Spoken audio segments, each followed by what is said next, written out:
Iran যদি আবারও পারমাণবিক অস্ত্র তৈরি করার চেষ্টা করে তাহলে আবারও বোমা হামলা হবে বলে হুঁশিয়ারি দিয়েছেন যুক্তরাষ্ট্রের প্রেসিডেন্ট ডোনাল্ড ট্রাম্প। সম্প্রতি এক সংবাদ সম্মেলনে এই হুঁশিয়ারি দেন তিনি। এ সময় আন্তর্জাতিক পরমাণু শক্তি সংস্থা IAEA যেন ইরানের পারমাণবিক কেন্দ্রগুলো পরিদর্শন করতে পারে সে বিষয়েও কথা বলেন ডোনাল্ড ট্রাম্প।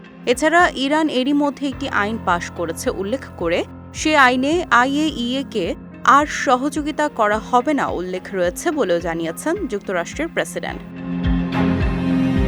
এদিকে IAEA যদি জোর করে পরিদর্শনে আসে তাহলে সেটি কোনো চুক্তির অংশ নয়, বরং এর পেছনে খারাপ উদ্দেশ্য থাকতে পারে বলে মন্তব্য করেছেন ইরানের পররাষ্ট্রমন্ত্রী আব্বাস আরাঘচি।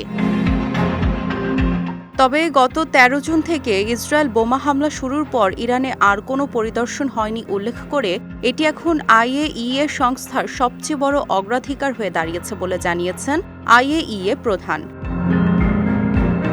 অন্যদিকে ইসরায়েলের সঙ্গে ১২ দিনের যুদ্ধে ইরান জয়ী হয়েছে বলে দাবি করেছেন ইরানের সর্বোচ্চ নেতা আয়াতুল্লাহ আলী খামেনি। কিন্তু খামেনির এ বক্তব্যকে মিথ্যা ও হাস্যকর বলে উড়িয়ে দিয়েছেন ট্রাম্প।